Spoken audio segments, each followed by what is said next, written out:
दोस्तों नमस्कार। दोस्तों आज मेरे एक व्यूअर ने बहुत ही महत्वपूर्ण क्वेश्चन मेरे से पूछा।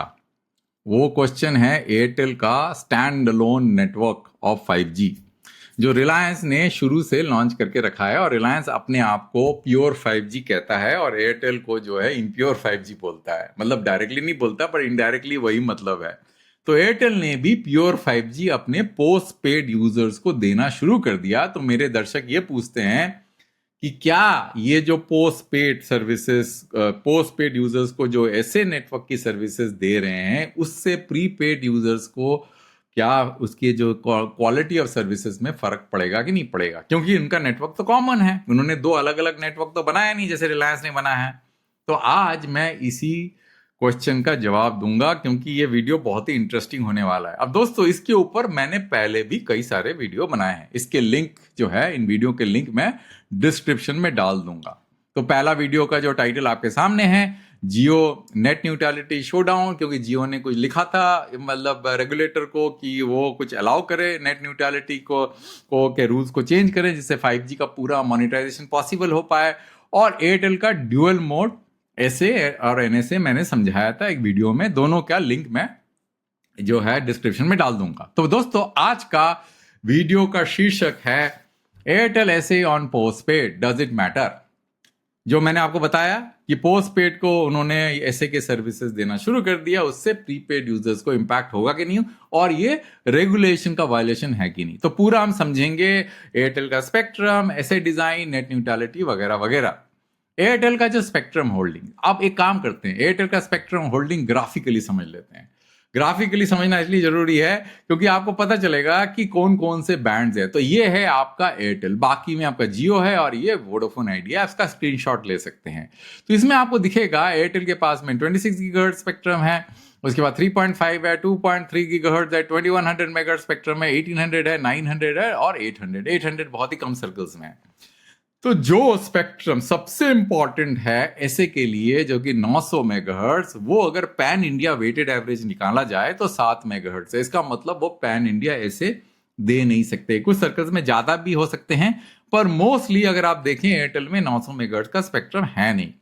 1800 में उन्होंने 4G कर रखा है, 2100 में भी उन्होंने 4G कर रखा है, पर चाहें तो इसमें से एक को 5G कर सकते हैं। 2300 में तो उन्होंने 4G किया, इसको 5G करेंगे नहीं। और मेन उनका 5G बैंड है वो है 3.5 गीगाहर्ट्ज, जहां पे उनके पास में 100 मेगाहर्ट्ज स्पेक्ट्रम अवेलेबल है। तो जब एयरटेल ने शुरू में ऐसे किया था तो उन्होंने 3.5 गीगाहर्ट्ज बैंड से ही शुरू किया था।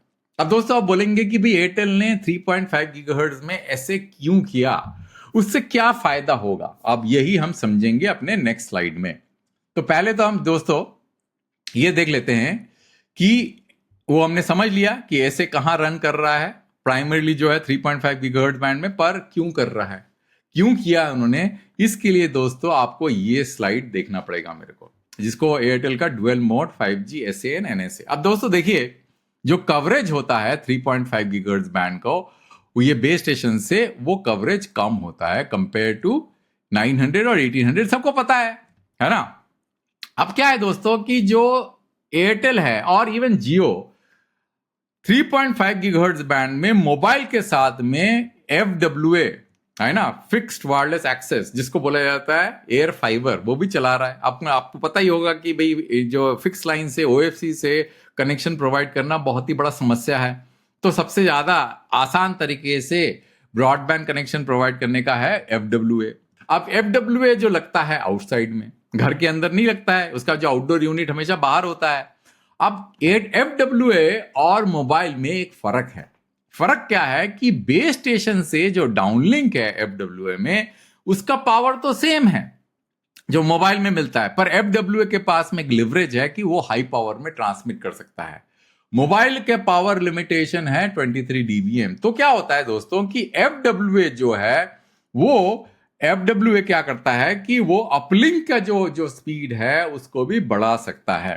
तो क्या किया एयरटेल ने देखा कि डाउनलिंक एंड अपलिंक, इससे क्या होगा कि फुल फ्लेज जो आपका 3.5 गीगाहर्ट्ज का जो कवरेज का रेंज है वो FWA आसानी से एक्सप्लॉइट कर सकता है, मोबाइल कर नहीं सकता। बट इसमें एक दिक्कत है दोस्तों, इस नेटवर्क के अंदर में 3.5 गीगाहर्ट्ज बैंड में मोबाइल्स भी चल रहे हैं, है ना। ये थोड़ी ना कि सिर्फ FWA है। तो हो सकता है कि ये मोबाइल के कारण ये नेटवर्क कंजेस्ट हो जाए। तो एयरटेल ने देखा कि भाई ये जब अगर कंजेस्ट हो गया तो मेरे फिक्स ब्रॉडबैंड जो कि हाई आरपू सब्सक्राइबर हैं उनका क्वालिटी और सर्विसेज में फर्क आ जाएगा।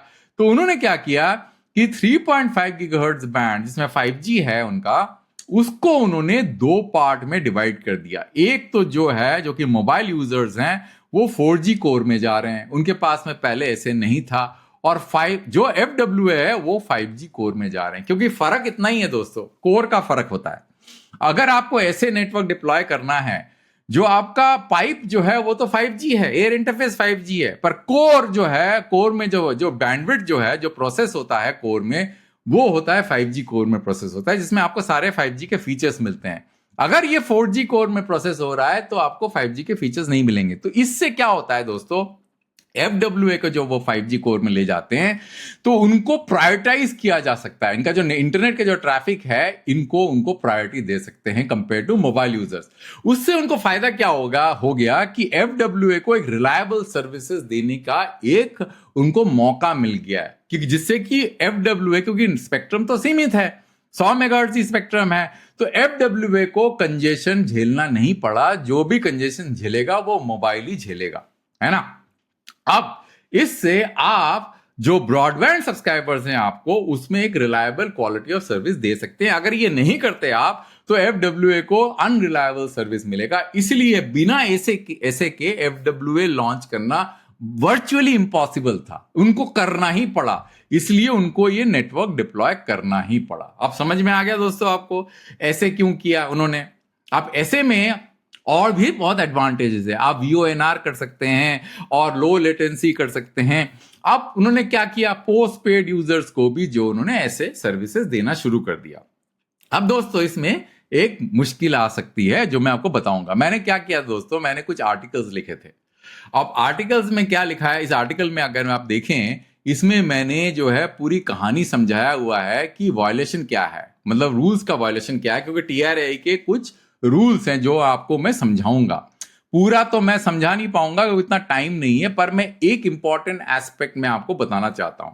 TRAI ने नेट न्यूट्रलिटी के रूल के तहत एक स्पेशलाइज सर्विसेज लाइसेंस को अलाउ किया है कि वो दे सकती है, वो स्पेशलाइज सर्विसेज जो है प्रायोरिटाइज कर सकती है, और वो specialise services should not be a replacement of internet service. ये सबसे इंपॉर्टेंट है। तो इसका अगर आपको स्पेशलाइज सर्विस जैसे VoNR is a specialise services, it is not a replacement of internet service, वो प्रोवाइड कर सकती है, उसको नेटवर्क मैनेज, उसको प्रायोरिटी दे सकती है। अच्छा, इसमें एक चीज और है, provided these specialise services are not detrimental to the overall internet access capacity. आप समझ रहे हैं ना।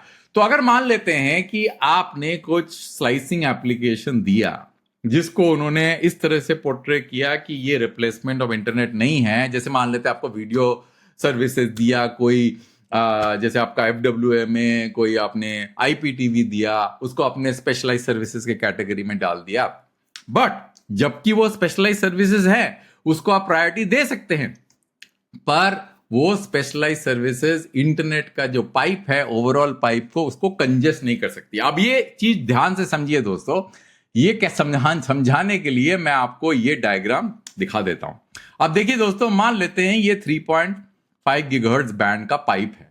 अब इसमें नॉर्मल इंटरनेट यूजर्स चल रहे हैं और मान लेते हैं ये FWA यूजर्स चल रहे हैं।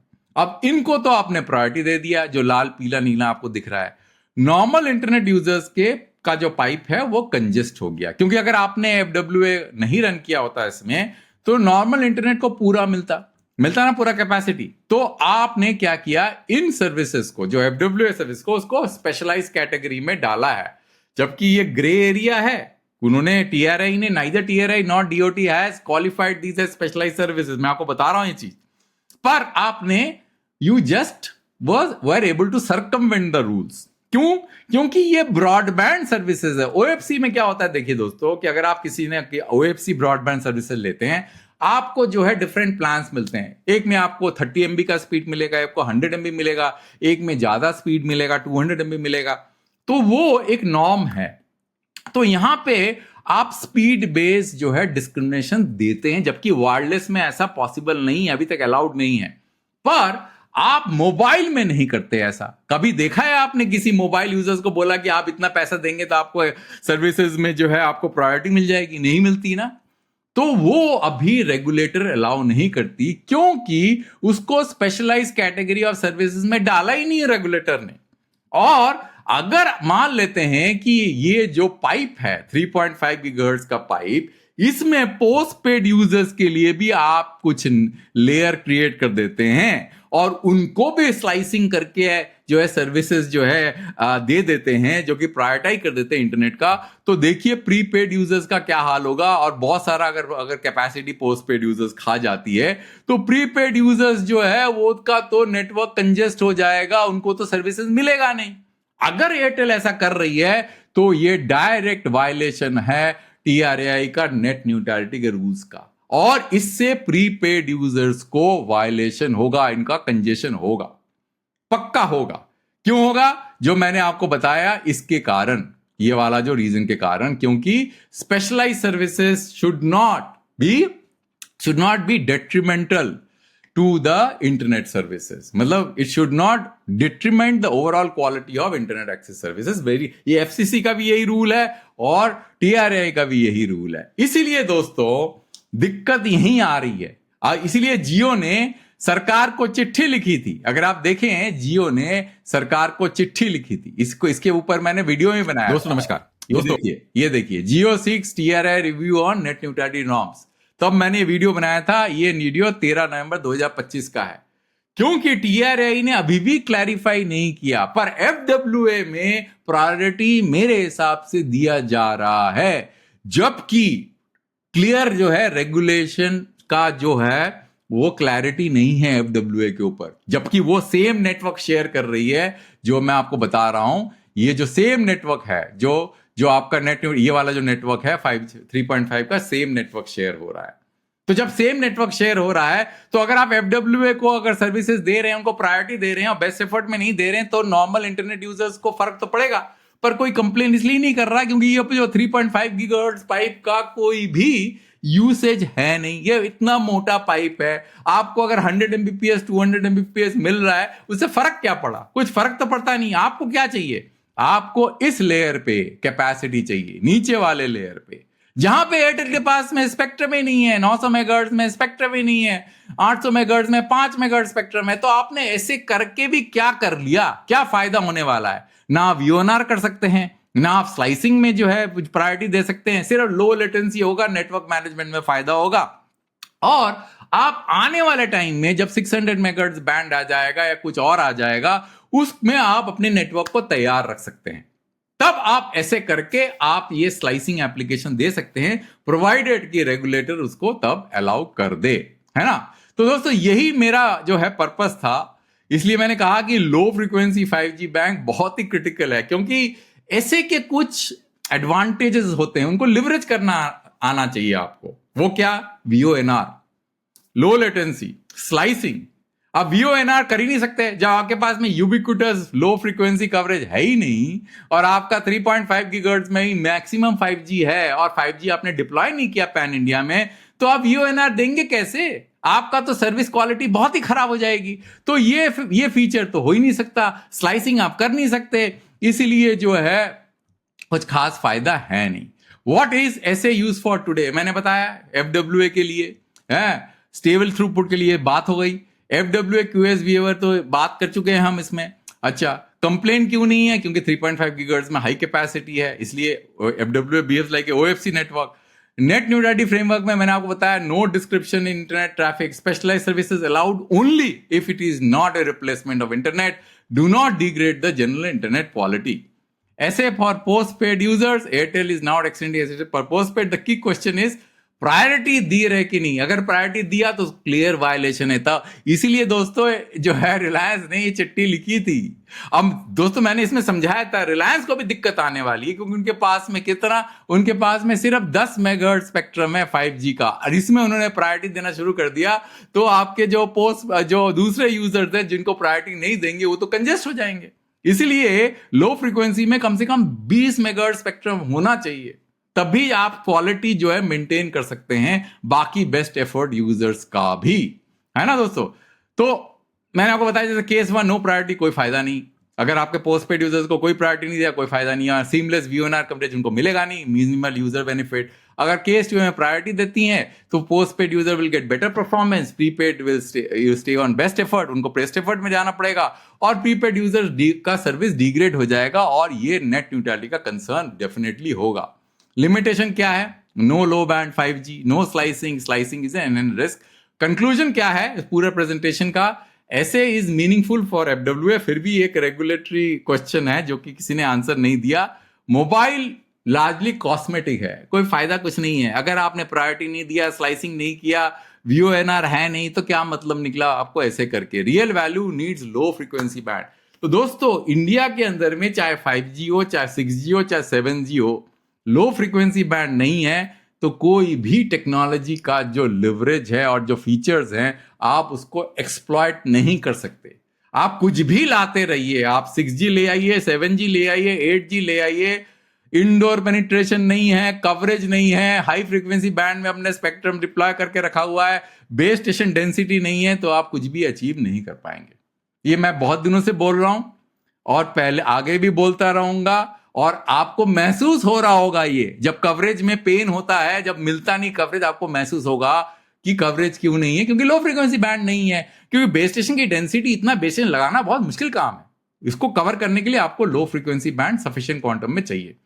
दोस्तों, अंत तक वीडियो देखने के लिए बहुत धन्यवाद। एक वीडियो दूसरे टॉपिक में जल्दी लेके